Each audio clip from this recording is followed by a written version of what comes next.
harimo ubuhewinji n'uburuse mitima indwara ntizija amabanja gimuka imbere tabuka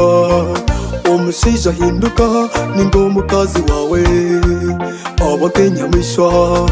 takwenda ko mugambaho ninga ko mutesa ogwicereza n'akantu kikuru ukurana no kutenza hamwe uwesigwa no kwatanisa nibyo rahanga kunda tarikiriza kigere cyawe gutsinduka rahanga wetahunjira tumwana wo mu ndungwabihe iwe yikiriza ugende n'uburyo genda narahanga genda n'uburyo mwena mwije n'abatambiriruho genda narahanga genda n'uburyo abamwesigati baswaziwa genda narahanga genda n'uburyo mwena mwije n'abatambiriruho genda narahanga genda n'uburyo abamwesigati baswaziwa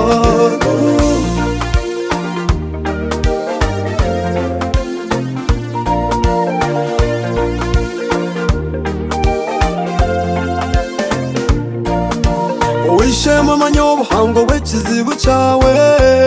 icyo cyorumu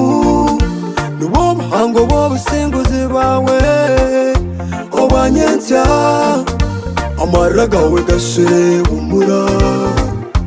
rahanga ariyo ntakora ibyo rikuraba mu byo nawe kanabimanya nyabura we humura shemererwa mukama we kanakumanya shemererwa ebyawe byona nabimanya shemererwa yesu n'umwesigogo tekaribwa kandi ahurire shemererwa mukama we kanakumanya shemererwa ebyawe byona nabimanya shemererwa yesu n'umwesigogo tekaribwa kandi ahurire shemererwa mukama we kanakumanya shemererwa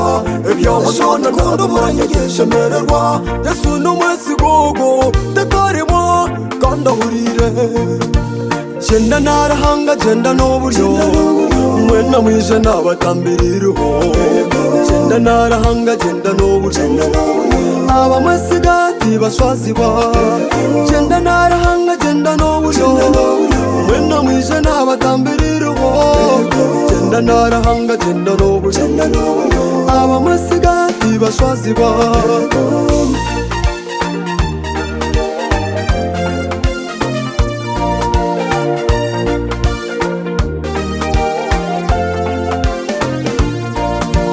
Omihanda yanje Yesu wanyebembera kumba mwine timpaba tintomera kumba nshobirwe byanje nuwe mbigambira Yesu nakora kandi nenkora mutuma undeke mugambeho undeke muhereze bantume mundeke mugambeho undeke muhereze Yesu wanje akanjura genda narahanga genda n'uburyo mwena mwije n'abatambiriruho genda narahanga genda n'uburyo abamwesigati baswaziwa genda narahanga genda n'uburyo mwena mwije n'abatambiriruho genda narahanga genda n'uburyo abamwesigati baswaziwa